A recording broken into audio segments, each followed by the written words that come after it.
Hey, what do you know? It's episode 2 of the FilmTell podcast. I'm your host, Tyler DePerro. If I was a cartoon character, I'd be Fred Flintstone.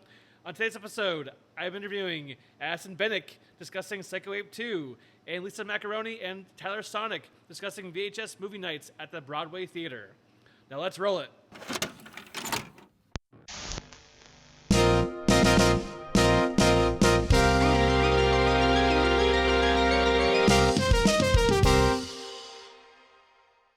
So I just started off episode 2 of the FilmTell podcast with discussing some actual movies I've seen recently. I got to go to an exhibitor screening of Exorcist Believer last week or so. Just to give some context to film criticism and film review, I would say that for a definite, more detailed review, I would recommend any kind of professional review I think there's a couple ways to review a movie. One is to watch it at least 3 times. First, just watch it to take it in. Then watch it again with a specific element in mind, if that's any kind of production aspect, if that's cinematography, production design, the film score, the acting. Watch it a second time with one of those elements in mind. And then the third time, now watch it with a critical eye, overall review of the movie, and then maybe watch it a 4th time again just to review any of the things that you've been reviewing it on. So this review is mainly just a very brief review of the movie Exorcist Believer, but I would say a more insightful review a movie should be reviewed more than just one time for analysis. So please take that as it is. So Exorcist Believer is directed by David Gordon Green, who directed the last couple of Halloween movies for Blumhouse, and Blumhouse comes back producing Exorcist Believer. And some of the legacy actors from the original Exorcist comes back. And I know The Exorcist, the original one, is such a classic possession exorcism movie that you can't ever top that movie. It becomes close to that movie's The Omen. But for sure, I was not a believer going into this movie that they could even compete with the original. And they don't really compete at all. The movie doesn't do the same tricks as the original. They kind of undercut all those moments you'd expect of bringing in a priest. It's not really scary, I would say, at all. For a horror fan, I think it's pretty tame. Even the moments that kind of call back to the original are not as heavy as the first one. It's more of a character piece on how the possession affects the daughter being possessed and how it affects her dad, or the other girl, how it affects her family. The first half of the movie is kind of a missing child movie. These 2 girls go off and they're trying to find them. So it's more of a character study, I would say, and I was surprised how emotional it got. There isn't really much scares, but one scare a jump scare got me when the girl slams her head against a reflective window in the hospital. I jumped in my seat, but there really isn't many scares in this.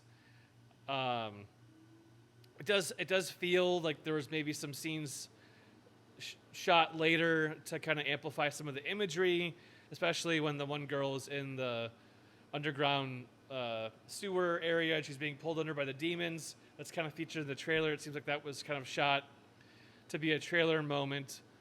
But Exorcist Believer, by the time it ended, I wanted to see the next 2 sequels that are planned, but I was surprised how more of a character movie it is and how emotional it is, and not necessarily a movie that's trying to be right next to the original with the gore and the effects and what that first movie really captured really well. And Tubular Bells, I thought would be overused so much to kind of get us back on the nostalgia train with this one, but it comes in right when it needs to be, and it's earned. And I find the one shot of the one character at the doorway with the police lights flashing through and silhouetting the figure, was very much a homage to Close Encounters of the Third Kind with the little boy in the doorway with the UFO lights flashing through. So that was, again, an interesting little movie reference. I thought the shot was similar. But yeah, Exorcist beginner, I would say see it, but don't go in thinking it's going to be the same level as the original. So I recently went to the Memory Lane Drive-In in Monroe, Michigan. I highly recommend visiting that drive-in. It's a pretty new, reopened drive-in. There's 2 screens now. When I went, they were double feature of Saw 10 and The Nun 2, and the other screen had Monster House and Corpse Bride. But I mainly just went to see Saw 10, which isn't, I'm not the biggest Saw fan in the world. I think I saw the first 2, and the first Saw when it came out got me with all the twists and turns and the traps. But everything after that kind of seemed like it was a copy of a copy, and the twists were less, and we kind of started to get ahead of the plot a little bit with predicting what was happening. And this certainly is the case with the new Saw, with the twist and the first 2 twists you could kind of see coming, and the third one towards the end, and the climax did get me with the trap in the office. But I thought, the lead guy, Kramer, he could have been, this time around, he's trying to find a cure for his cancer and finds an underground lab who will remove the cancer and make him 100% healthy again. And you already know what's going to happen. The lab, of course, is lying to him, and he thinks he's cured, but actually they did nothing to him, so he gets revenge on all the doctors and nurses that were involved in his fake operation. So during the time where he thinks he's cured, I thought he should go clean, and he's kind of working at Home Depot or something, and people come up to him and they're asking for help, and they ask him for buzz saws or some kind of device, and it's triggering him to have kind of this like Ratatouille Saw moment of how he used that in a trap previously, but he's trying to get back on the peaceful path, and he's trying to push down his killer life, and kind of do a movie like that where he's just trying not to be the Jigsaw killer. And in the actual movie, we see him with a little sketch pad drawing traps, and he crumples it up. So I thought maybe he could be drawing like bunnies and flowers, and he becomes like a portrait artist or a caricature artist in a park, and then some of these little things kind of start popping up and triggering him to turn into the Saw killer again. But this pretty much is not that. He goes after the people that wronged him, and it gets pretty gory, but nothing to what the reviews were saying that it's as gory as the Terrifier movies. At one point, the chained characters do need rope, and they have to turn to a body that contains the guts that they'll be using as rope. So, some of that's kind of intense. The ending doesn't feel like it has momentum, but, these movies do well, and if you're into Saw, I think you'll continue to like the Saw movies, but for me, it needs a little bit freshened up in how they're done, being that we're the 10th Saw movie, but that first one is still a classic movie with how that was done by James Wan. Highly recommend Memory Lane Drive-In, and right now it's decorated for Halloween, and all the Halloween decorations are worth the visit. Now here's my interview with upcoming cult filmmaker Addison Binek. So Addison, can you start off by describing yourself? I am an independent filmmaker who's been doing stuff for about 10 years now. I went to film school in 2011. I went to the MPI Film School here in Michigan. It's the Motion Picture Institute of Michigan. And I've always loved movies. I've always wanted to make movies. And over the years, I've been able to get that opportunity to make movies. For a couple of years, I was doing stuff with Troma, and that was Tramasterpiece Theater, which was like a mystery science theater style movie riffing show, but with Troma movies. That led to meeting Troma alumni getting them on board to help me with Psycho Ape, and people seem to like Psycho Ape, so we just shot Psycho Ape 2. Was there a movie that kind of sparked your interest in filmmaking? I'd say movies, not one specific one. I definitely loved like the Universal monster movies growing up as a kid. Friday the 13th, Toxic Avenger, George Romero stuff, Dawn of the Dead. I loved just, watching the behind the scenes stuff like on the early Anchor Bay DVDs, for Day of the Dead and Dawn of the Dead, and learning how like Tom Savini did the special effects and stuff. So I was really interested in that. But I guess I've always just wanted to make stuff to entertain people.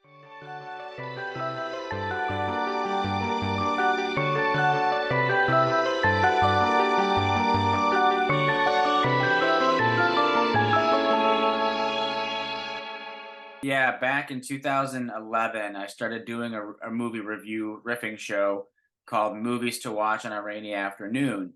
I've always loved Mystery Science Theater 3000, and I wanted to do my own version. But in 2011, you could not upload videos that were any longer than 15 minutes. So I had to sort of take these movies and condense them down into like 15-minute movie reviews. So I would pick the best of the worst clips from these movies and do like a riffing thing, like riff tracks, but in the style of a movie review as well. And that really taught me like how to edit films and condense movies down to like the core, like 15 minutes. And I did that for a very long time. I have 132 episodes of Movies to Watch on a Rainy Afternoon available on YouTube, and it's all kinds of just cheesy horror movie stuff.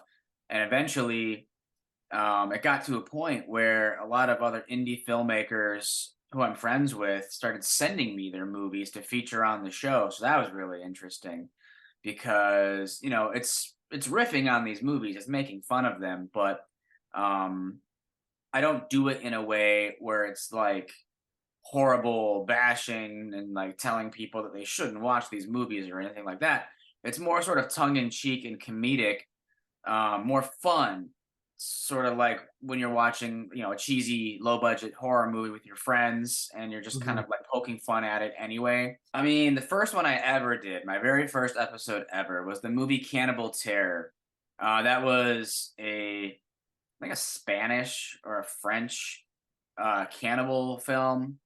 It wasn't Italian, but it was put up by Severin Films. And at that time, when I first started doing Movies to Watch on a Rainy Afternoon, that at that time was the worst movie I'd ever seen.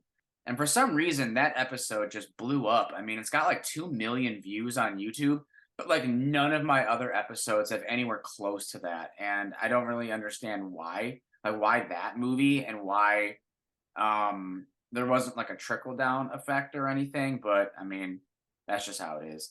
I mean, I've done like tons of full moon stuff, like all of the evil bongs. Ganjasaurus Rex is kind of a fun one. That is I came across the VHS of that film at Thomas Video, and that was a video store out here that kind of specialized in like really obscure, hard to find films. And I saw when they were going out of business, they were selling their copy of Ganjasaurus Rex about like it's like a weed eating dinosaur, but it's shot on video in the early 90s or the late 80s. And the dinosaur is this weird like Gumby style, like stop motion. And it's like this Gumby style dinosaur eating weed farmers' crops and stuff like that and getting high. That old classic tale. Yeah, but the VHS was $50, and so I let it go. And yeah, there was no way I was going to pay that. So I found it online and I ended up ripping it and riffing it. So that was cool because if it's like a 15 to 20 minute long review or something, I incorporate props and skits every couple of minutes, 5 to 7 little quick skits with props that maybe like the props that look alike or are replicas of things from within the movie, just to make it a little bit more like funny, the fact that like, oh, he really went out of his way to find a prop that really looked like that thing from the movie, What was the trauma movie that got you interested, like hooked you to trauma? Was it Toxic Avenger or was there Oh a yeah, lesser known yeah. I trauma? mean, early on when I was probably like 12, I saw Toxic Avenger, and then like Blood-Sucking Freaks and Terror Firmer was a big one, a big influence just on my sense of humor and things that I like. Because it's a it's a trauma movie about making a trauma movie. And so it's very meta, very funny, very over the top and crazy. It's probably their most like disgusting movie in their library. Quickly became obsessed with trauma and read all of Lloyd Kaufman's books, Make Your Own Damn Movie. And Yep. all I need to know about filmmaking, I learned from the Toxic Avenger. So yeah, definitely early on, trauma was a huge, huge, huge influence, which made it so wild that I got to sort of collaborate with Lloyd Kaufman and Trauma for about 5 years. I did an episode of Movies to Watch on a Rainy Afternoon in 2016, and I had my friends and I watch it and riff it, and just did a rainy afternoon. And I posted that episode on Twitter, and I tagged Trauma in the post. They retweeted it, and then showed up in my DMs like, "Hey, this is really funny. Thanks for making this." And I was like, "Wow, really? That's nuts. I didn't expect Trauma to have that kind of attitude towards it." So Yeah. I messaged them back and I asked them like, "Well, I know that you're about to launch Trauma now. Would it be okay if I did a bunch of these like Trauma rainy afternoons for Trauma Now specifically?" And they hooked me up with Lloyd Kaufman's email and said, ask him. So I emailed Lloyd, and I quickly realized, like, wait a minute. If I'm emailing Lloyd, instead of doing these 15-minute long movie reviews, why not just pitch the idea of an entire Mystery Science Theater 3000 type project with trauma movies as like the main feature? So I pitched him Masterpiece Theater, and he greenlit it. So he said that I could do his first movie, The Battle of Love's Return, as our first episode. And The Battle of Love's Return is not your typical trauma movie. It's more of a kind of like Woody Allen, Buster Keaton style comedy, where it's not a silent film, but it's got sort of silent film gags and stuff like that, of kind of Lloyd running down the street and getting hit by a car. And like, he's like 25 in the movie. He was 25 when he made it. So there's no over the top gore or nudity or anything like that. It's just kind of this really awful like comedy set in New York. And you could tell that he's trying to rip off Woody Allen. You can tell he's trying to rip off Buster Keaton, but he's just, he's 25. He's not like a skilled filmmaker or anything yet. And it doesn't have the ingredients that you would want from a trauma film. So we did that. We watched it a dozen times, riffed the hell out of it. And then my friend Jonathan built these puppets for us, Corny and Really. It's a talking box of popcorn, a talking film reel. And I play a movie theater usher. And so we kind of just do the same thing at Mystery Science Theater, where, it's the three of us kind of watching and riffing on a cheesy movie with our silhouettes at the bottom. And we had, scripts in our laps with time codes with all of these pre-written jokes. And we did it in front of a green screen and made Masterpiece Theater. So I submitted it to Lloyd. He put it on Trauma Now and on the Trauma YouTube channel. And I put it on my Trauma YouTube channel as well. And it really took off. I started going to conventions with Lloyd and with Trauma, sitting at the Trauma booth. And like, I was there as a volunteer, so I was helping them sell stuff.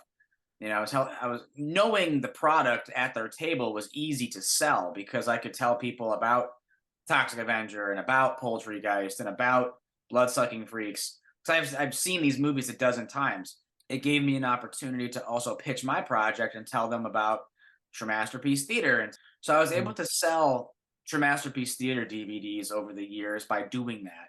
Because I would go to places like Horror Hound and Days of the Dead and Cinema Wasteland with Trauma. The DVD sales were paying for like my hotel room and my gas to, go there and back. So that was a really cool, thing that I had going for a while. And then eventually I asked Lloyd, like, well, what about episode 2? Like, what can I do? Can I do an episode 2? And he greenlit Poultrygeist as episode 2. So we spent some time doing that. That one took a little bit longer to do just because my friend Jonathan, who had built the puppets and did the voice of Corny, he passed away. And so I thought basically, well, Masterpiece Theater is done. I can't do it without him. He built the puppets and he's the voice of Corny, which he's like arguably the most popular character on the show. So I thought we were done. I had lunch with Lloyd right around my birthday, like just a couple of days after Jonathan had passed away. And he told me to recast and to finish the project, persevere, power through, and just finish it. So I did. It ended up I needed to raise some money for a Kickstarter to get some new equipment because I wanted to step up our game. I wanted the episode to look bigger and feel bigger than the first episode because the first episode only really cost me like $500, because renting out the main art theater in Royal Oak cost like $500.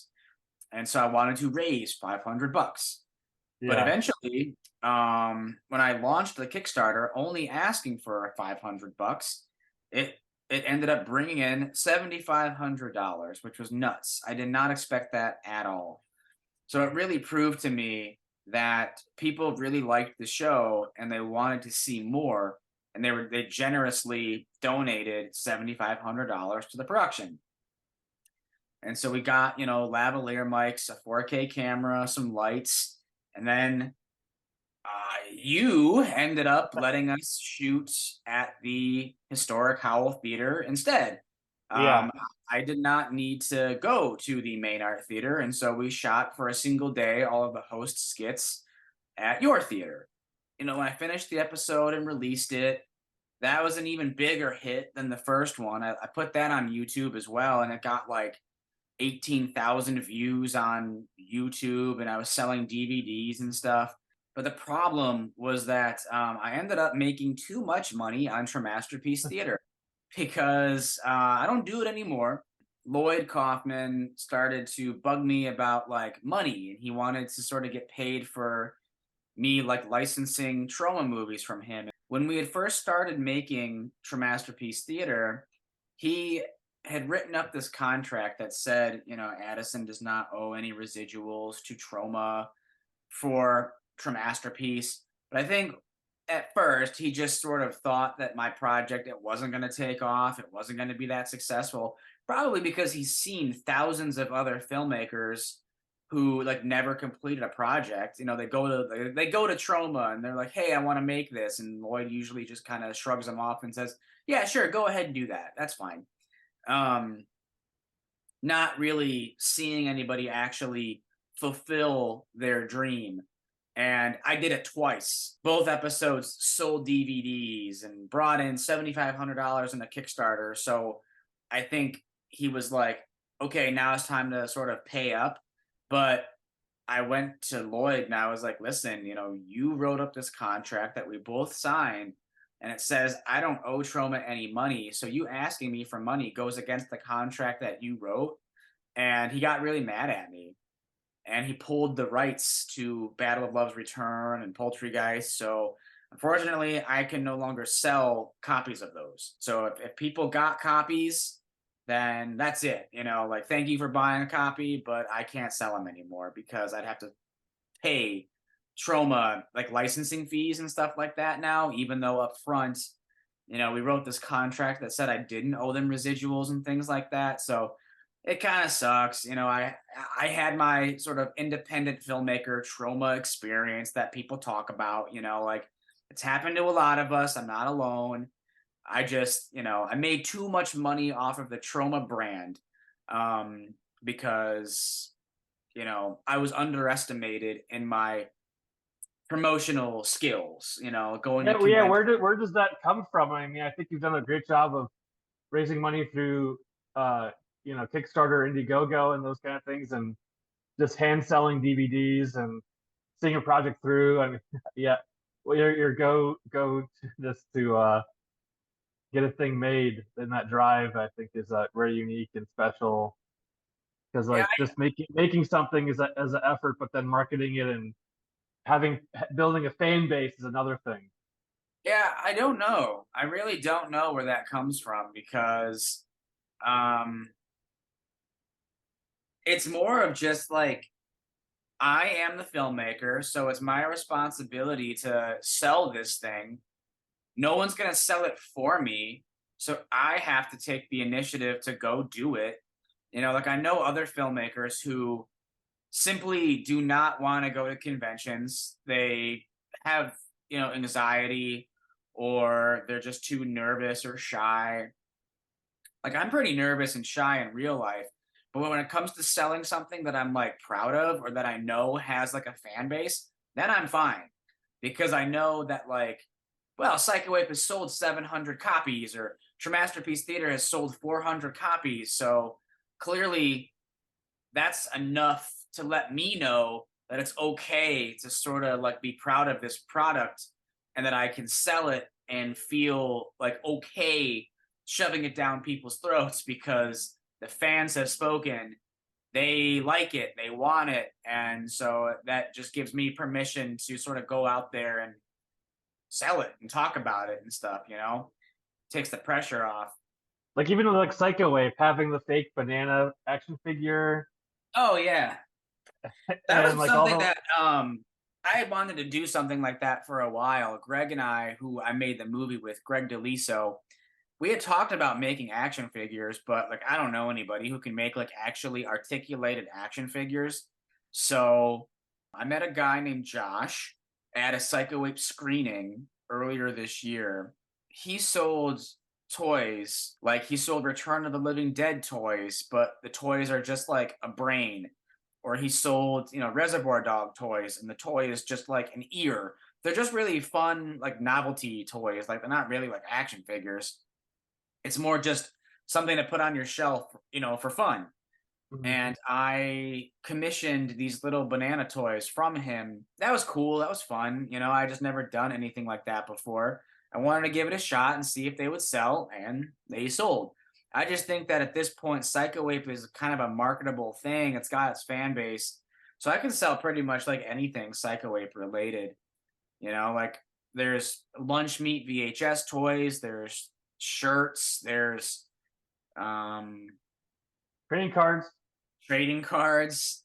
So there's all this stuff that I know will sell because the fan base for Psycho Ape is pretty big. So yeah, how was it going from making Psycho Ape 1 to now just finishing filming Psycho Ape 2? How was that experience? Well, first of all, I didn't even think that we would be doing a Psycho Ape 2. The first one took forever to finish because of COVID.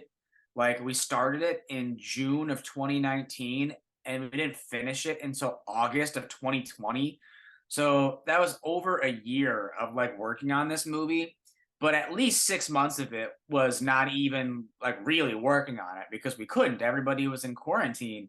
And the movie just kind of sat there on Greg's computer because he's the cinematographer and the editor, and he cut the movie while everybody was in quarantine. He would sneak out every once in a while and come over to my apartment, and we would shoot some stuff and just to get the movie finished.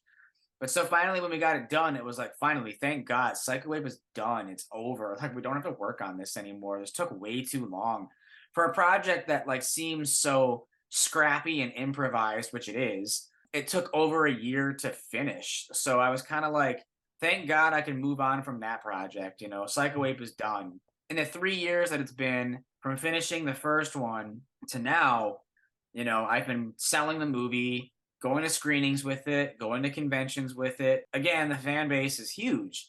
So I launched an Indiegogo for part two, asking for $10,000 because we knew that we wanted to film it in California where Greg lives now.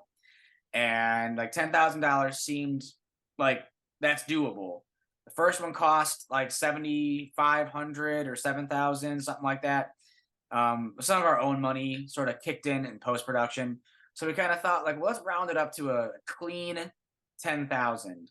But it ended up bringing in 14,000, and we took that 14,000, and I went to LA and we shot part two. The first movie took like a year to do. This one, we shot it in 8 days. Now it's all up to Greg to edit what we shot. He's got like 9.5 hours of footage to cut. And we only want to make the movie 66 minutes long. The first movie is 64 minutes long. Since this is part 2, as a joke, we want to add 2 extra minutes because it's the sequel. Filming out in LA now, because the first movie we shot mainly in Michigan with a huge climax in New York. This time, the entire movie takes place in Los Angeles.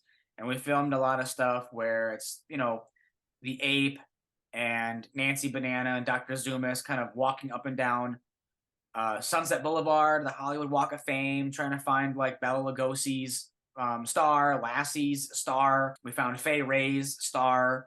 Then we went to Venice Beach. Everybody's back. Kansas is back, and Oh yeah, Bill. yeah. Kansas is back. Bill is back. They have a different villain this time because Dr. Zoomis and Nancy Banana are friends now. As you know, it's sort of a continuation of the end of the first film when they sort of walk off holding hands.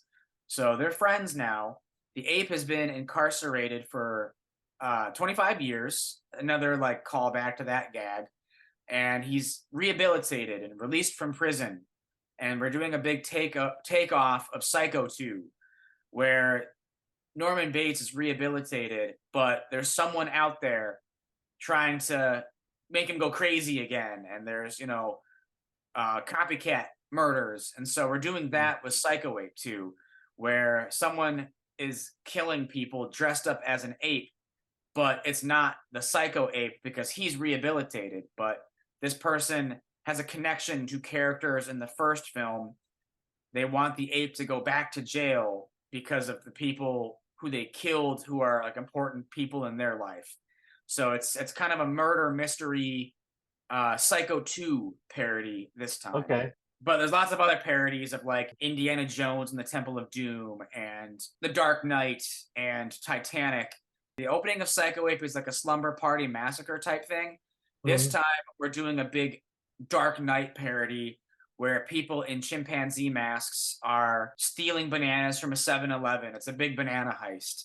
Instead of guys in clown masks in The Dark Knight with the Joker sort of, puppeteering this heist, the Psycho Ape is in the middle of this banana heist, and no one knows that it's the Psycho Ape, even though it's clearly a guy in a gorilla costume wearing a chimpanzee mask over the ape mask. So we do that kind of gag again of having like a mask on a mask. We were kind of looking for a shot that would kind of sell the whole thing, really be an iconic shot, be an iconic moment of this like banana heist. So I suggested that we do a shot that mimics Reservoir Dogs, where like, the famous shot of Steve Buscemi kind of just running down the street being chased by cops, and he's got the diamonds in his hands and he's like yelling at people to get out of the way. I thought that it'd be funny to get one of the henchmen who's wearing like a chimpanzee mask and a suit and tie to like have a whole bunch of bananas in his arms. And so he's got like 30 bananas like cradling in his arms, and he's just running down the street like telling people to get out of the way, excuse me. And it's just a busy LA street with passersby not knowing what is going on. Just some random tall, like bald guy wearing a chimpanzee mask and a suit and tie with 30 bananas in his arms, just falling out. And, there's a trail of bananas behind him as he's running. And, like running past people, and Greg is in the car, like driving past, filming him, getting this dolly shot. It's so funny. Like, I was crying laughing already on day one just with this shot. I think it's really going to just tie the whole opening sequence together of this banana heist. So it's like you have The Dark Knight mixed with Reservoir Dogs. That's the big opening sequence, We were trying to go inside with our camera and, our cast to film inside the Rainbow Room because there was a band performing that evening that Kansas knew, and they invited us to come film with them to be in the movie, and Kansas thought like she could get us in for free and stuff. But the bouncer would not let us in because he saw the camera, a big bulky 4K camera. He said that, most film productions, if they want to film in the Rainbow Room, you have to spend like $2,000 or $3,000 or something like that, which is not something we were like willing to do.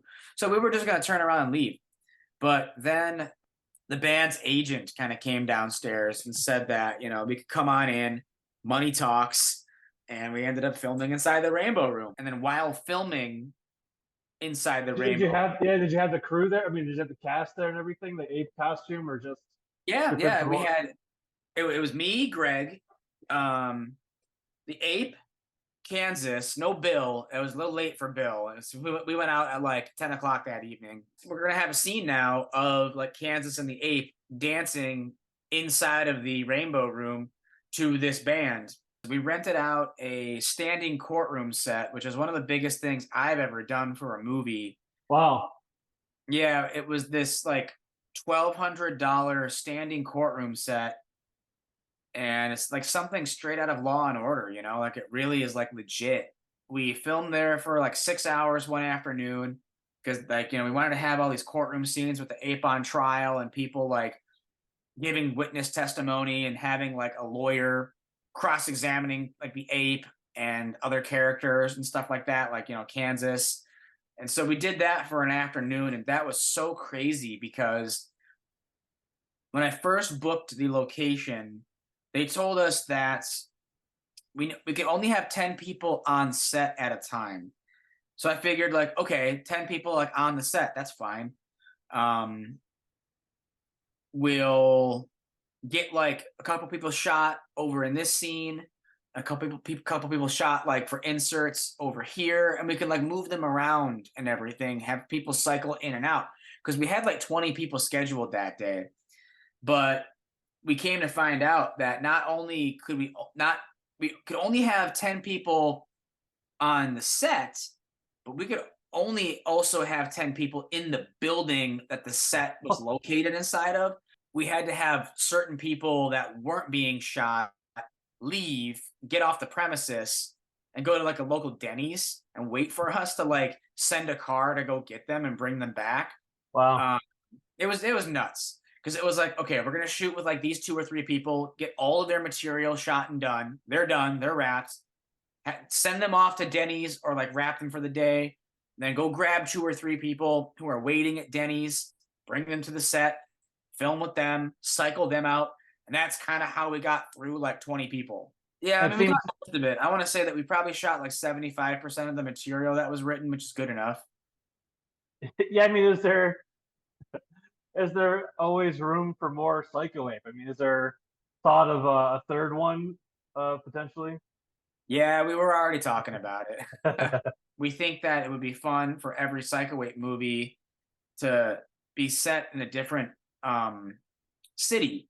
So we're thinking that like, okay, so the first one's like Michigan and New York. The second one is all LA.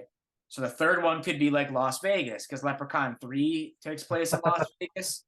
So that'll all just depend on whether or not I think Kansas has like a Las Vegas fetish thing. She likes Las Vegas a lot, right? Yeah, she actually lives in Nevada now. Oh, She bounces back and forth between Nevada and LA. Yeah. So yeah, I asked her kind of if she has any ideas for Psycho Ape 3 in Vegas. Please let us know and we'll figure it out. The only day we really like took a break to do anything was I got to go to the New Beverly Cinema, which is Quentin Tarantino's movie theater out there, Mm-hmm. and I got to see a double feature of 2 Alfred Hitchcock movies. One was it's called Blackmail, which was his first official talkie, which was kind of crazy. Like, I got to see his first talkie in a movie theater on 35 millimeter. Who gets to just go do that?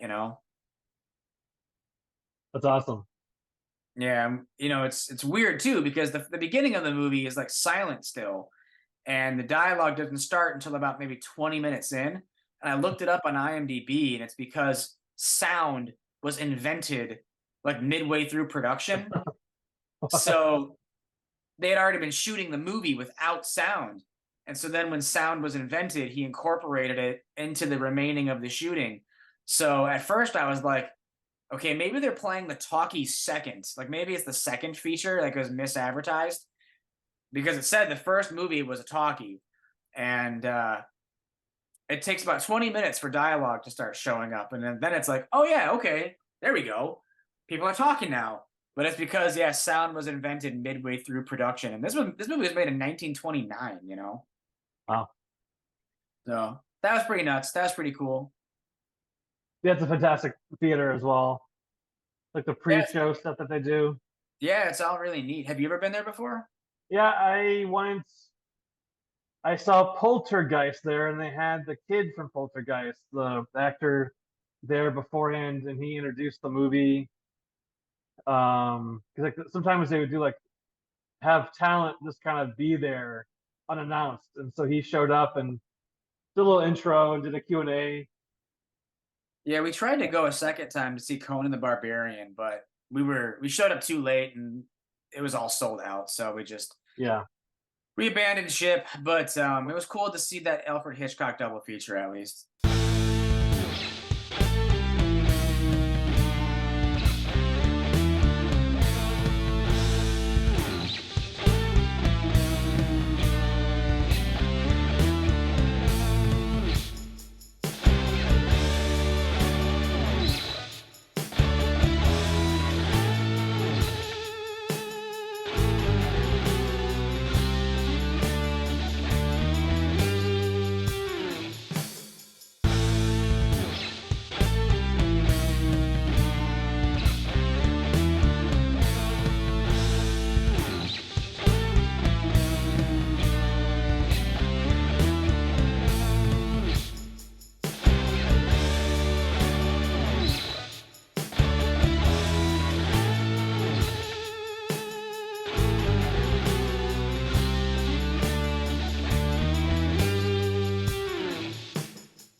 Okay, so we'll wrap it up here. So can you give me 3 movie suggestions? Like new suggestions, like new movies that I've seen. Any 3 that you want to give? Okay. Well, I find Ed Wood to be one of the most inspirational movies of all time. I typically always watch the movie Ed Wood after I complete a project. I know I definitely did it when I finished Masterpiece Episode 1 because, it's my favorite Tim Burton movie, hands down. I love Johnny Depp's performance, how accurate some of the footage is in that movie of like Plan 9 and Bride of the Monster. I mean, that's a movie that if you're an aspiring filmmaker, watch Ed Wood. That's probably my favorite movie about trying to make movies. I mean, it's just so inspirational. Yeah. So definitely Ed Wood. I mean, sticking to the theme, I guess, of like maybe movies to inspire other filmmakers. Terror Firmer is another one. It's way, way more graphic and crude and crazy and like disgusting, but it's a trauma movie about trying to make a trauma movie with like over the top violence and gore and nudity. It's just insane. But that movie inspired me at 12 years old to want to make crazy over the top, comedic horror films. So, definitely Terror Firmer. I guess Dawn of the Dead, George Romero's Dawn of the Dead is probably another just one of my most inspirational movies of all time. I've never made a zombie movie. I don't know if I ever will, just because like you need a giant cast of extras to do that, to do it proper. But I've been to the Pittsburgh Monroeville Mall 3 or 4 times already. I've gone on the tour. I love Dawn of the Dead and I love George Romero. If you haven't seen it, that's like peak, zombie movie for me. 3 song suggestions you would give. Well, Frank Zappa is my favorite musical artist of all time. I love his sort of just satirical take on rock music in general. He's got this album called Cruising with Ruben and the Jets, where in the late 60s, his music was not being played on the radio because it was just too strange. And he tried to make an album that would be more radio friendly. And he disguised this album as like a parody of doo-wop songs that were being played on the radio a lot of the time, but that didn't work either. So there's this strange anomaly in his discography of like there's this weird doo-wop album, but it's like a parody of doo-wop songs. But if you didn't know it was a parody, it sounds exactly like 60s doo-wop songs. And he's got this song on there called Stuff Up the Cracks. And I really love that song because it's just like these are teenage angst, love songs from the 60s, like woe is me, my heart's been broken, I'm 16 years old, and I'll never find love again. And that song in particular is pretty funny to me. Just I love that song in particular, Stuff Up the Cracks by Frank Zappa. I just saw Rob Zombie on my birthday this past Tuesday. And I was kind of bummed that he didn't do this song, but it's called Ging Gang Gong De Laga Raga. That's a sweet song, but he didn't play it. I was kind of hoping he would do it as like an encore song. Maybe something by Typo Negative. That's one of my favorite like metal bands as well. But they also have a comedic edge to them where they make fun of love songs. So I guess maybe like Black Number One by Typo Negative, because that's just I love that band and I love that song. It's the song that got me into Typo Negative. It's the gateway song, I think. It is the gateway song, and so then once you sort of explore other Typo stuff, you're like, they have other great songs and other great metal songs that are like a lot more complicated and less commercial than Black Number One, but that's just a favorite of mine. I listen to it all the time. And then what do you think of pineapple on pizza? I eat it. I won't turn it down. I won't like pick it off or anything. I'll eat pineapple on pizza.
Okay, now let's go to my interview with Tyler Sonic and Lisa Macaroni discussing VHS movie nights at the Broadway Theater. I'm Lisa Macaroni at Horror Macaroni on Instagram. And I am Tyler Sonic, also on Instagram at Tyler Sonic. Can you talk about your collection of physical media and what the importance of physical media is, if that's VHS or DVD or or records, or why it's so important to have collections of those things? Well, for me personally, I always, my parents always had stuff, we never had that Spartan existence, as the type of thing that was becoming increasingly common around the late 90s, turn of the millennium, where everyone's music collections were disappearing onto hard drives. People were starting to be more dependent on Netflix when they had the DVD exchange program. I always had some VHS and some DVDs, and my parents instilled that love for VHS in me as a kid, and they would always record stuff off of TV. My mom would record her soaps, and during the day, my dad would record music videos for me, and that's one of the things that turned me into a gigantic music nerd. So, and we still have those tapes, like compilations of old old videos in their original context, you know, sometimes with commercials from that era, which has now been completely recontextualized on YouTube, where people have just been putting up compilations of these commercials. It's really, which has kind of been weird to see, like, that physical media come back around in that way. But yeah, no, there was never a point in my life when I was not interested in having something. I started buying my own records when I was in college, and that slowly grew and grew. And as I've moved into a succession of, I guess, maybe slightly bigger places or places with more space, I filled in all of said space with records and, you know, whatever physical media was interesting to me. Yeah. So with physical media, like personally, even with my family, we didn't own a whole lot of movies. And a big part of my life was going to the library to rent a lot of the movies, which I loved doing. But the other side of it is just the pure nostalgia of it. I love seeing the boxes. I love seeing the art that goes into it. It looks like a movie store. And that's like always been not necessarily a dream of mine, but it was always kind of like, that looks so cool. I want to have that. And my love for VHS started kind of right around the pandemic, I think, like a little bit afterwards, when I bought one of my first VHS, like where I actually wanted it, and it was The Thing, and I bought it from Jerry down at Jack's Record Stash. And Tyler kind of brought it to my attention, like, oh, you know, we can build this like awesome movie collection for like cheap, and that kind of just snowballed into what it is today.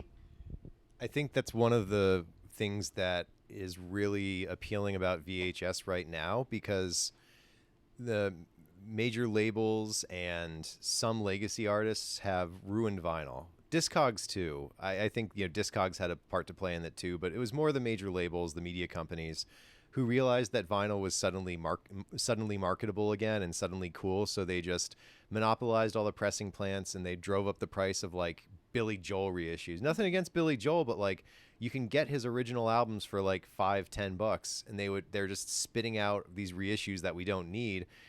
And it kind of takes a lot of the fun out of record shopping. I mean, it still is great. Like, I still do love vinyl, but VHS, I think there's too many moving parts necessary to do a VHS revival on the scale that vinyl has.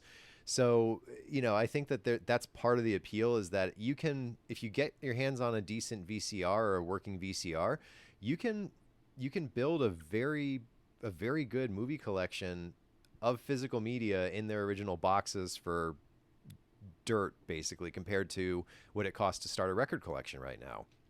So that was one of the things that made us increasingly interested in it over the course of COVID.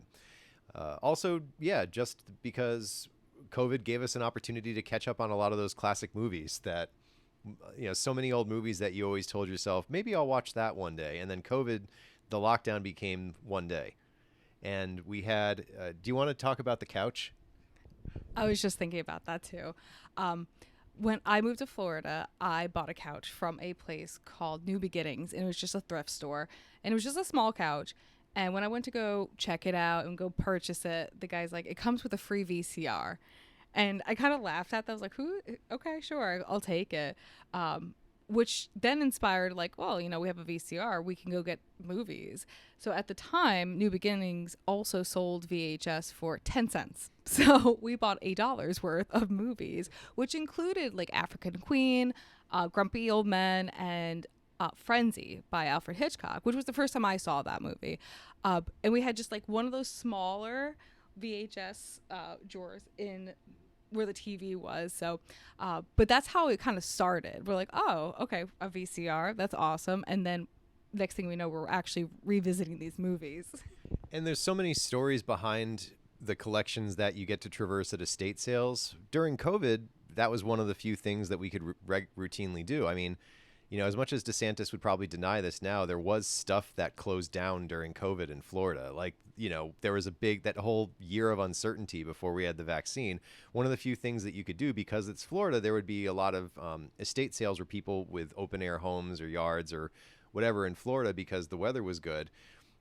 And also it's not to sound too morbid, but Florida has a huge retiree population, and it's not even necessarily people dying, but it's people at the end of their lives who are just selling off their estates. Or just And don't want movies anymore. I think that was the big part of it too. People just were trying to get rid of their. Was an excuse to get rid of their stuff, and nobody wanted VHS anymore. So we kind of like swooped in. So what were some of the movies that you found at these estate sales that you would come across? Well, there were a couple of interesting selections we found at estate sales in Florida. Sometimes, and there's a lot of personal videos that you would find like there's always something interesting to be discovered in someone's own like personal collection or their accounts. There was actually a movie once that we saw that just said Hawaii on it, and my initial thought was, oh, that could be interesting. They want what, 25 cents for it. I think we also bought like a video about trains or something like that just to have on in the background, And the Hawaii video, we put it on, and it's right in the middle of an Asia Carrera porno movie. The guy whose estate it was, and still has his name and address, like one of those return address mailing labels. He put it on all of his tapes, including his porno collection, which I don't know, whatever. Like, I kind of wish, like, just out of curiosity, like we'd bought more of that stuff, because who knows what else that guy had, like random, like, whether or not it's adult films or whatever it was. But we both just like lost it laughing for like a solid 5 minutes when we saw that. Because we always have a running joke, like we're gonna put on a movie one day, it's gonna be porn, and boom, there it is. But estate sales really give you this opportunity to see how people curated their own collections. Like in Michigan, there was one amazing estate sale we went to sometime last winter where we found a number of great classic African-American movies on VHS, including Within Our Gates, like the Oscar Micheaux 1919 silent film was on one. Stormy Weather, which there's one scene that went viral with the two tap dancing brothers who did those splits where they jumped over each other. I'm blanking on their name right now, but I'm looking at the Stormy Weather tape on that bottom shelf right there. And there's so many tapes, like, there's certain tapes that you're going to see everywhere. You're going to see your Jerry Maguires, you're going to see you're going to see like The Game starring Michael Douglas. But everyone had those movies, and they didn't realize that somebody else might want to see this. Everybody had certain, bizarre documentations of their trip to, which is why we bought that Hawaii tape. We thought it was somebody filming their vacation in Hawaii. Little did we know. Yeah.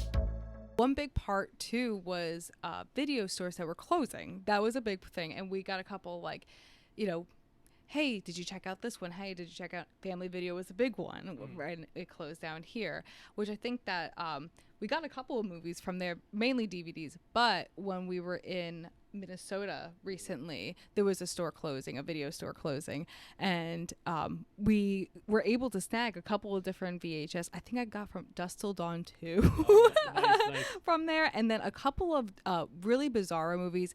One DVD, funny enough, that I found was an MTV made for TV movie starring Karma Electra called Monster Island.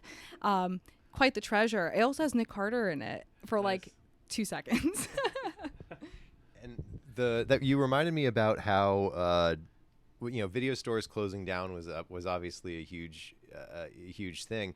One thing that's been fascinating to see is part of the nostalgia wave. It's finding discovering new things that are impossible to get, or like that require a hunt to find. There are collectors now that are paying a lot of money or offering up a lot of money for movies that still have stickers from their childhood video stores. And I totally get it, because if I was back home, I grew up in Connecticut, and if I found a VHS somewhere in a Goodwill that had an old sticker from the video store of my childhood on it, I would go ballistic. You know, I think that that's something that's so rare and so sought after, especially now that, like I said, you know, like YouTube and Vimeo have made so many of these what were thought to be hyper obscure, or oh man, you'll never see this. Oh well, type for 2 seconds and then you get to see this thing that people only talked about mythologically for years when we're growing up. Yeah. You know, like rare behind the scenes footage of like making some weird video game in Japan or something like that, or you know, entire documentaries have been made about Winnebago Man and Heavy Metal Parking Lot and stuff like that that circulated on the VHS underground for so many years when there was no other way to see it.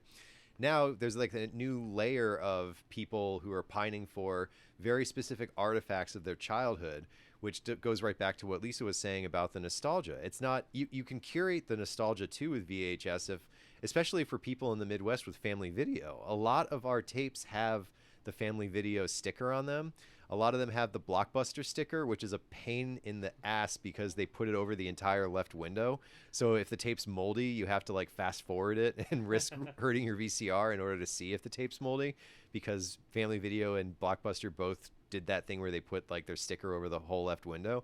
But a lot of just smaller boutique stores like supermarkets would have video sections back in the day. Oh yeah, and we had a Video Connection Mhm. in Toledo, and Video Connection was in the back of Churchill's grocery store. It was like a little house facade that they built, and you could go in the back, and it was just a video store. It was like its own little like shack of a house that you had the video rental in there. Oh, that's cool. Did you have a thing like that in Florida, or was it mostly the library? Actually, the library was in New York, and that was because it was walking distance from our house. So we just like take a walk over there. But when I lived in Florida, I lived in Spring Hill, Florida, and I would walk to the video store that was in the plaza off the main road in Spring Hill. I cannot remember what it's called, but I think my mom may have the cards still, because she doesn't get rid of anything as much as she says she does. But I remember distinctly we would go up there, and it was $1 to rent movies. And I would bring my mom's card, and I would rent a movie, and they would always let me get away with renting like our movies, horror movies. But one thing I remember distinctly about that place, besides smelling like cigarettes, but it was in the front was the horror section, but they had the sign had fallen, and they decided to move the horror section to the back at one point. But in the front, what they did was put like softcore porn instead with the horror sign on it. And I remember thinking to I remember walking up there distinctly with my friend Laura, and we both kind of walked and like looked at each other, and 15, 16-year-old were like about it. But that was the one I remember. Of course, Blockbuster, Hollywood Video was big in our home too. And there was also another like convenience store, kind of like what you were just saying in New York, that we would rent movies from. And we would rent, we'd rent South Park often when it was on VHS too. Yeah, I remember the South Park VHS and the UFC fighting VHS. If you remember those or not. I do. Yeah, I remember those being kind of next to each other, because there wasn't like a specialty section at the time. There wasn't TV yet for like the category of. Yes. That was usually in the back, like I don't know, in the back of Video Connection. It was like South Park VHS, the UFC, and like concert films kind of thing. Yeah. It's so interesting to kind of look back on that era when it was a profitable venture that a lot of people got into they weren't getting into it for the right reasons necessarily. I mean, Blockbuster did kind of wipe out a lot of the mom and pop stores, and I think that people's nostalgia for Blockbuster tends to be kind of misplaced, because it's I think it was also just like the way the colors popped and how it was very of the times. But also I just remember, I don't remember going to Blockbuster that much because we had our own like video store close to our house that was run by people in town. So I don't know, in retrospect, maybe that explains that kind of explains why I am the way I am, because I just sort of grew up going to a mom and pop video store, going to like the local, locally run restaurants and pizza places, and not eating from the chain. Like when we'd go like 3 towns over to go to Pizza Hut, and that was like a special occasion. But But yeah, and it's so weird how many people got into the video store business because you could make millions of dollars doing that, and now it just seems so weird 25 years later that that market kind of like just went away, and now it's such a niche subculture attached to it. Is there a certain tape that's like your golden goose if you're trying to search for? Is there like the Faces of Death or something that you're trying to I actually see that often. Where, okay. You can tell me later where that's at. I was gonna say I'll have to tell you where it's at. I've seen a couple of those. I've seen one that comes to mind immediately is Suspiria. To find that on VHS, I would just lose it. Killer Clowns from Outer Space. Anytime I see it posted on Instagram, I'm always just like so jealous right now. I've seen Harrison post a couple of things. Harrison at Static Tape post a couple of stacks with like movies I've been like, oh no. But it's such a long drive. I'm like, no, oh my god, I have to like, sometimes I'm like, should we get in the car and go? Those are two that stick out to me like the most. But also I recently found Dead Alive. Well, Tyler found it for me. That was one of mine. And then also the Texas Chainsaw Massacre. And when I found that, I think everybody heard me just go ee! Like very loudly because I was excited. Yeah, the thrill of the hunt. I'm trying to think. There have been ones that I've told you. Oh, I just told you earlier. I found a handful of Pedro Almodovar's movies, the U.S. releases, with the barely legible, like, you know, poorly like contrasted English subtitles at the bottom. But if I found Todo sobre mi madre, like All About My Mother, that would be amazing. There's a few I found we really lucked out because a couple of the spots that we started to frequent had a handful of our white whales. There we go. Yeah, I was trying to remember the term. I've been a vinyl collector for so long, and the term white whale is always used, and I just blanked on it. But I remember finding like very early on when we first started collecting VHS a few years ago here, I found Mulholland Drive pretty early, which is one of my favorite movies of all time. And I think it's similar with finding like, you know, 90s punk records that I didn't know had vinyl releases back then, like when I'm record shopping. Movies that you see and you don't think about as VHS movies, like movies that may have come out in like the early 2000s before the end of VHS or major studio VHS with the history of violence, you know, stuff from that era that I just don't think about until I see it. I'm usually just like, oh wow, holy crap, what, I didn't even know this. I didn't even think about this movie, but I need to own this.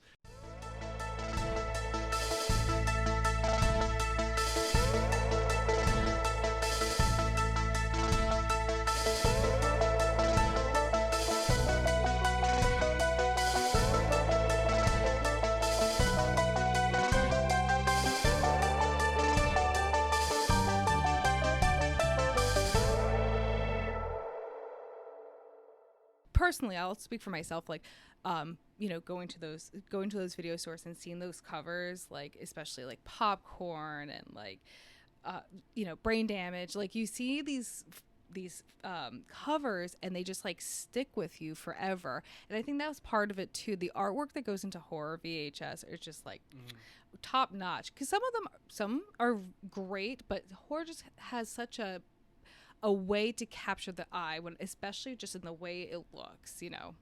Go ahead. I always think of the Dead Alive one.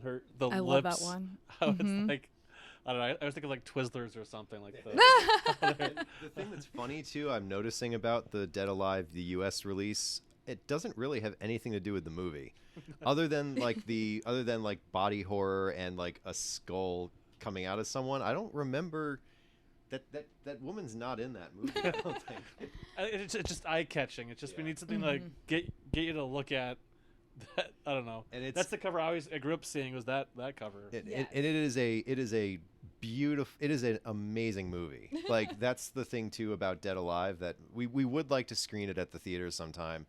because it is one of the goriest movies ever made, but it was made by a certifiable genius, Peter Jackson, when he was in his like young punk as fuck phase, where he's like, I'm just gonna make a movie that, and you can see the creativity and thoughtfulness that goes into it, and like how good Timothy Baum is in that main role, and how funny it is and how heartfelt it is, but how much creativity was necessary to make, you know, like a zombie punch his like fist through the back of a living woman's head through her mouth. Like it, who could do something like that? Who could pull that off? Or the lawnmower zombie stuff. Yes. I mean, there's blood fills the entire frame. Like they're slipping on guts and like the baby and just. But I guess they're gonna make that to 4K. He's remastering Dead Alive and Bad Taste and all of his early horror movies. Wow. And he had to finish up that Beatles documentary first, and then he's going to move on to. That's so cool. Which was also great. You know, I liked it. Yeah. Oh, yeah. I was just thinking of my white whales. What are the white whales that I always like mention to you when we go into a video store? I always talk about certain movies. Like most of my favorite movies, you know, I own a vast majority of my favorite movies on VHS. They're not impossible to find. Some of them are sometimes challenging to find. Like I feel like you will see Train Spotting show up from time to time. It's not like, you know, oh, I missed a chance to buy that and I'm not going to see it again for another like 10, 15 years. But I think, you know, my adult life of being into vinyl has trained me mentally to just remember, oh yeah, if you spend enough time going to stores, you know, like hunting, thrifting, it'll come around again. You know, that's something that a big funk and soul record collector told me when I lived in Long Beach. It was a professor who's like, he's gotten famous as like a funk and soul DJ, and he told me that. He said that's the first thing that I taught myself. You know, something will come around again. You know, there's stuff that you might see once every 10 years, but you just have to be present. You have to be connected, and you have to be paying attention, which is what Instagram has certainly enabled. Like seeing what other collectors have and reminding, oh yeah, I need to be on the lookout for that. Any other white whales for you? I'm trying to think. It's like as I'm looking at the shelves, I'm like, oh my gosh. I will share that you know, one part of VHS collecting too is, you know, like on top of just like, you know, liking it, some of these movies are not available on certain streaming services like Near Dark. My mother recently called me and was trying to describe a movie to me, and she's like, I need you to tell me what movie this is. And I love that game show. Yes. And it's like, who's that guy that I like? Thanks, Mom.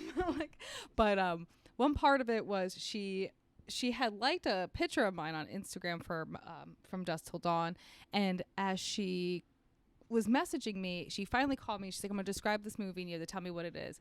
And she's like, there's these people, they're in a van and they're going through the desert. And I was like, Mom, you're talking about From Dusk Till Dawn. And she's like, no, but there's a Civil War vampire. And I'm like, we're talking about Near Dark. And it made me so excited that my mom remembered Near Dark, for one, but two, she could not find it anywhere streaming. So I was like, I can send you my VHS copy. You can watch it. And she's like, you're going to have to send me a VCR too.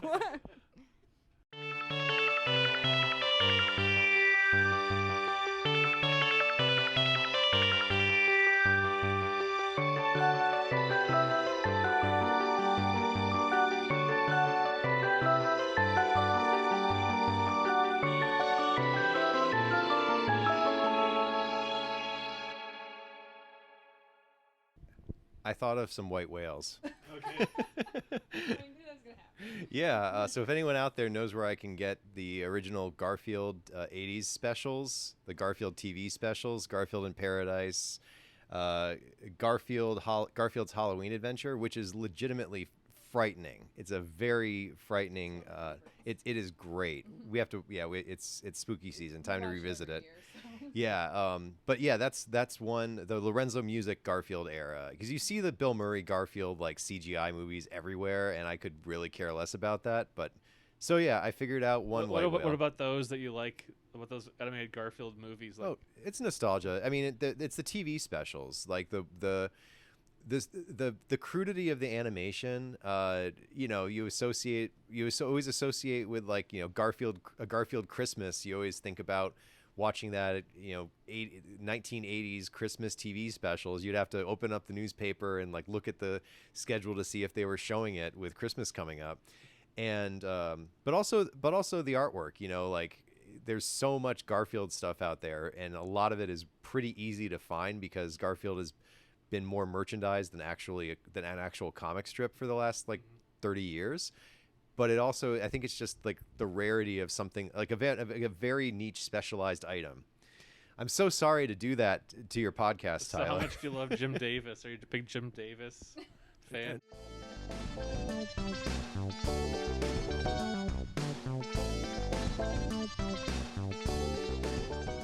Jim Davis is his story as like he and David Letterman were both classmates at Ball State, and they were both like the lowest GPA earners in that school's Garfield history. podcast. What's that? It's the new Garfield podcast that we're starting. Oh yeah. Oh, I can talk uninterrupted about Garfield for like 3 hours. You don't want to. That's my start. personal hell. Yeah. You don't want to start. I mean, I can mix in Calvin and Hobbes and a little bit of Far Side for you, but yeah, no, I wanted to answer your question about the white whales satisfyingly, sorry, and that's something that I've never seen in the flesh. Like, I've never seen that, I've never actually like looked at it or actually held one, but they do exist because they put every TV special out in some limited run on VHS. There was one guy that asked Tyler, I forgot where it was at a show, is there anything in particular you're looking for? Tyler said exactly that, like the Garfield and the guy said, yeah, me too. That was his response. It's just the unobtainability of it. Just, the fact that, okay, well, this is something that there's certain movies, even rarer horror movies, you probably will find it at a trade show, like Texas Chainsaw Massacre. You found that at Tesco V's toy show in Lansing. And we found a couple other really cool movies. I think that was also where you found Near Dark. It was. Yeah. So sometimes you'll find a like-minded person, and you just kind of bump into them at a place where people mostly are selling toys, and then you get into a deep conversation like the one we're having now, where I can't think straight because my brain keeps on like interrupting me. But Garfield Christmas special. Yeah. Garfield's Thanksgiving. Yeah, Garfield Thanksgiving, where John's grandmother shows up with a chainsaw to carve the turkey. That shit is hilarious. Wow. At VHS night at the Broadway, when we play the videos that do have the trailers, it's so exciting to see everybody just like, oh, and just like hearing the crowd. I know you've been part of it. I'm sure you've been. Can you go into more detail about what that is? Of course, yes. So Tyler and I run VHS night at the Broadway, and that is the first Saturday of every month. We choose a movie to show on a VCR. It's an actual VCR, and it is actual VHS. That was some of the questions that we got in the beginning. And that started as an idea of ours. We were just driving in the car, and I just kind of brought it up, and I tried to contact the Broadway, and this was like about roughly 3-6 months, something like that, within that range before Tyler joined the board over there. And so we show a movie every month. We just kind of go with the wind with what we want to show per month. One of the goals that we had, we knew it was going to take a little bit of time to build an audience and build a local and regional following, and I've been very grateful to have the support of the other members of the board. I think that's been like so many. There's a line from DJ Shadow's, one of DJ Shadow's albums, where he says, "I'd like to," when he in his thank you liner notes he puts, "Thank you, Mom and Dad, for loving me unconditionally and not asking too many questions." The fact that we both have this support from our families who don't necessarily completely like get this fascination with.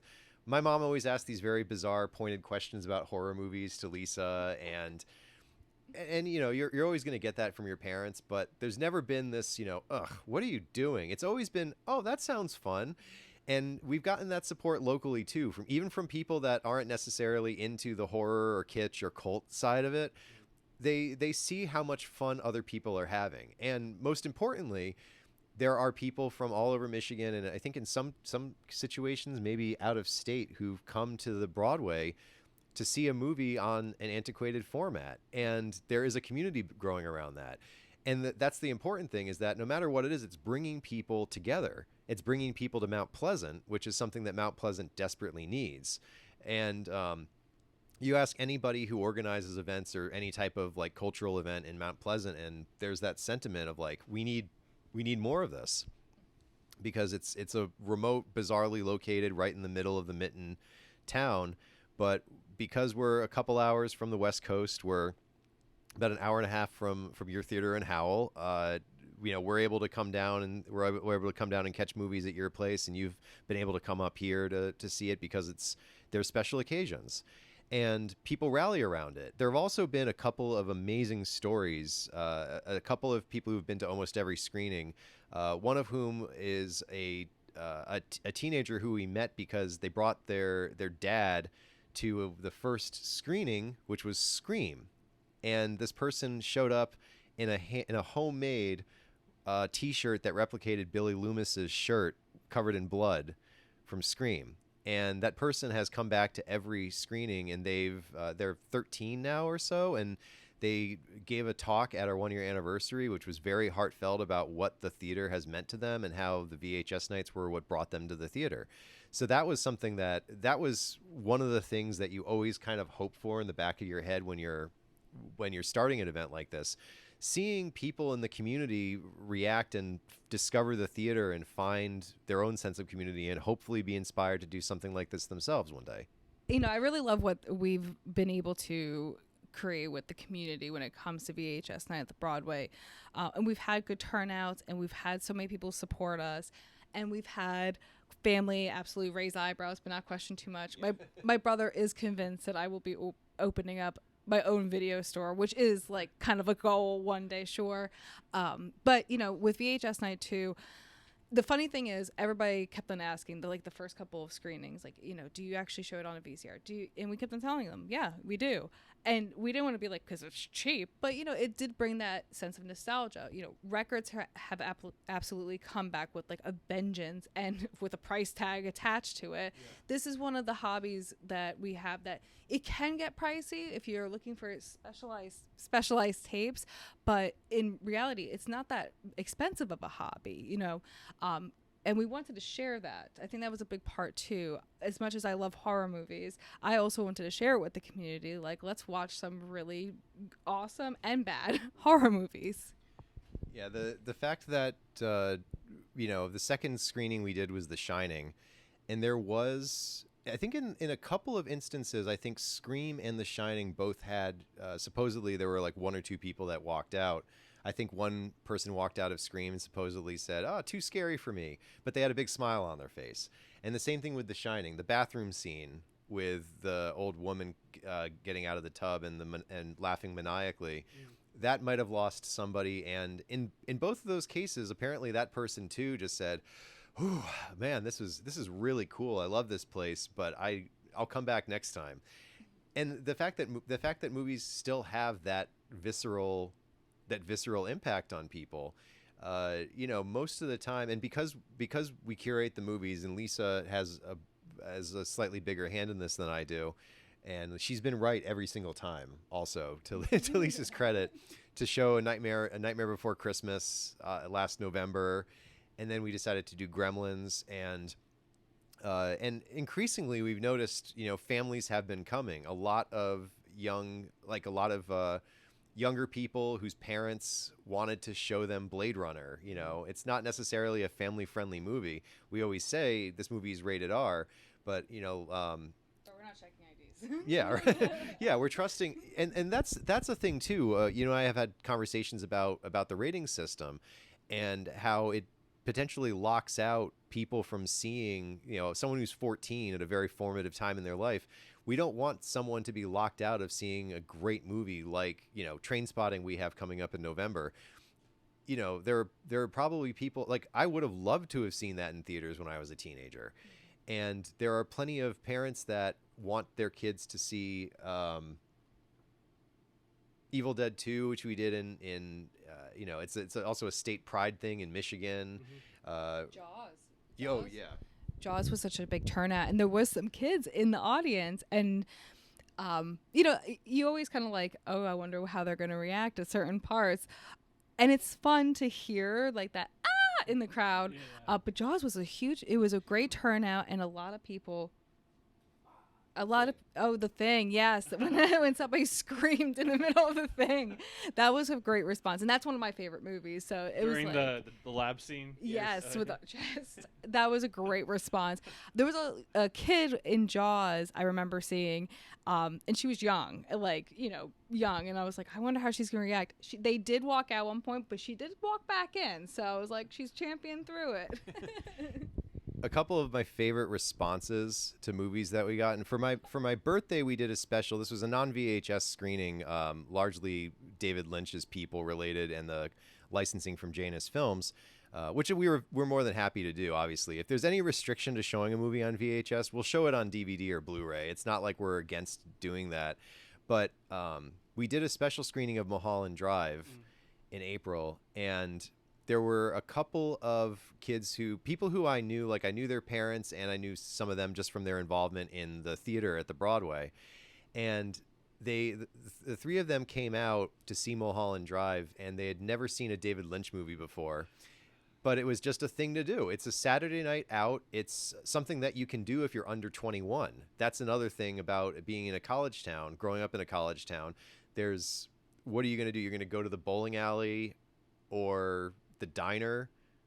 Is there even a 24-hour diner here? I don't think so. It's not 24-hour anything. Yeah, so it's like, what are you gonna do? So you see this like art film is showing, and I remember I was kind of chatting with a couple of big David Lynch fans after the movie that were probably a little bit older than me, and the three like teens walked out, and they were like bursting out in laughter at the traumatic like strangle you closing scene of Mulholland Drive, which is, I think, David Lynch, one of my favorite movies, and I think David Lynch's masterpiece. But me and like these David Lynch fans were telling these kids, oh, he lets you off easy with this one. It's like, if you thought this was too much, don't watch Blue Velvet. Like, don't watch Dune. Don't watch Eraserhead. But I just remember like seeing the fact that there was such a diversity of ages and backgrounds in that audience. And it was Easter weekend, showing a David Lynch film on Easter weekend in central Michigan. We had like 50 people, which is ecstatic for something like that. We did a special screening sponsored by Isabella Bank of a Goofy movie, a Sunday matinee. And that was probably my favorite immediate audience reaction ever. This little girl, probably 9 years old, her whole family was there. I'd introduced the movie, so she knew me, that I was the person. Like, she's like saw me like at the register on the way out. She just walks up with like a completely like stone face and just a big thumbs up. She just like walks up and just kind of like sticks a thumbs up in my face, and then walks back to her parents, and her parents are like, she loved it. This is like the most fun we've ever seen her have on a movie. It's also a Goofy movie. If you don't like a Goofy movie, you're a monster. So, So where can people find upcoming shows at the Broadway for the VHS nights? Well, the website is friendsofthebroadway.org, and that's also where we sell advance tickets. For movie nights, generally, like musicals, like Sweeney Todd is coming up. Musicals are $15 online and at the door. Movie nights, typically what we can do, unless there's some other requirement, we do $8 tickets in advance and then $10 at the door. So we always recommend people to buy their tickets in advance, but we get a pretty big walk-up crowd too. But usually, in order to like check show times and what tickets are available, the website is friendsofthebroadway.org. And the Facebook is facebook.com/friendsofthebroadway. The Instagram is Broadway Theater with RE MTP. That's just the name of the That's the name of the building historically, the Broadway Theater with an RE MTP. And through the social media is a great way also to reach out if you have suggestions for movies that you'd like to see, or suggestions for plays or programming in general that you'd like to see at the Broadway, or if you have if you yourself are a director and would like to screen your movie, we would love to do that. If you like Psycho Ape. Yes. We showed Psycho Ape and Magnum Opus. Oh, nice. And it was great. Addison was able to sit with us and kind of commentary throughout the film, which was great. And I think my responses to a couple of different parts were pretty shocking because I'm pretty sure I went, "Oh my god," and just covered my mouth a few times. In Psycho Ape, I just love it, and he's making Psycho Ape too, so be on the lookout for that. Yeah, we're talking of Addison Binek, the Detroit filmmaker who reached out to Lisa via social media. Yeah. And this is exactly the type of thing that we would hope would start happening. Word would get around that the Broadway Theater, it has a very fair rental rate for events like that. And we liked the idea that people who are doing stuff in Detroit, like doing underground off the wall stuff like Addison Binek, who reached out to us and realized the Broadway is a very hospitable place where he can screen his movie. I should say too, the Central Michigan International Film Fest has used the Broadway as a venue for a long time. So it's not like the Broadway had been fairly well established as a venue for alternative filmmakers and independent filmmakers.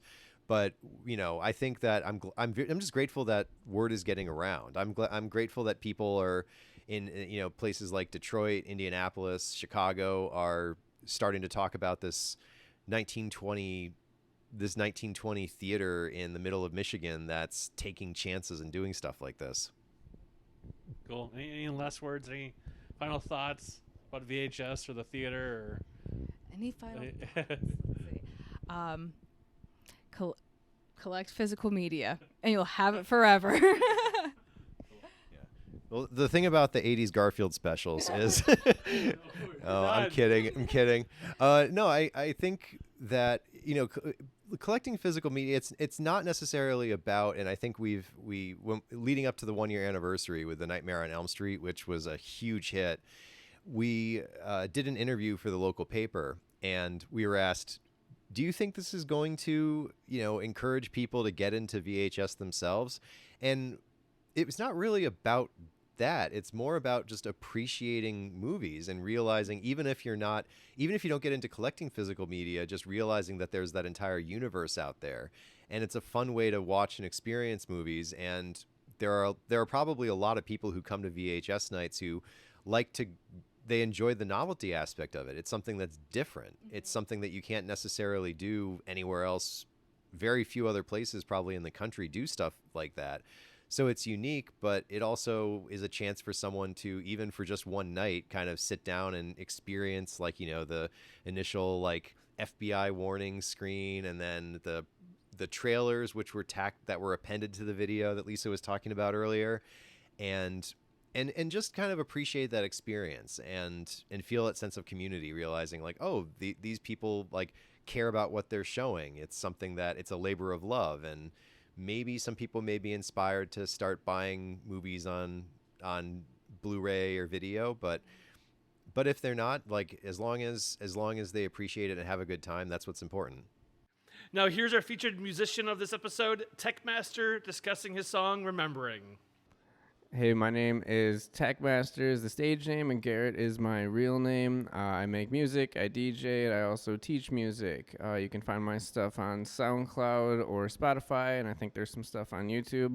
It's going to be TEK-MAZTER. So for Remembering is a little bit more of a I guess, depressing backstory, but I remember I had to be at least a month or so into moving into college my first year, and I woke up super early for no reason one morning, and it was raining really hard. And then, I don't know, it was just, part of me was just reminiscing of the past few years of middle school and high school, and just that the fact that those people I spent that time with, I don't know when I'm going to see them again, spend time with them again, the groups of friends I had. Who knows when we'll all be together again, if ever. So that's kind of where the tone comes from, of kind of the more, I guess, sad, depressing feel. And then the rain in the background of the whole song, and that starts and ends it, is from just listening to that in my dorm window while making that. So. It definitely has that feeling of nostalgia to it. Yeah, that's kind of what I was going for, is just reminiscing. And the crazy thing now is that's going to be like soon to be 10 years ago now. So now that song makes me reminisce about making it versus, me reminiscing about the past few years at the time.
I know you're sad. The episode's coming to a close. Here's our final moment with Jennifer Coolidge. Oh gosh, I just hate flying. It makes me so nervous. Say, do you have any gum? Or perhaps some melatonin? Episode 2 of the FilmTell podcast is edited by and hosted by your favorite podcast host, Tyler DePerro. Music is done by Jim Miles. Additional music by Wow Bob Wow. The impersonation of Jennifer Coolidge is done by Ford Fanter. This has been a FilmTell production.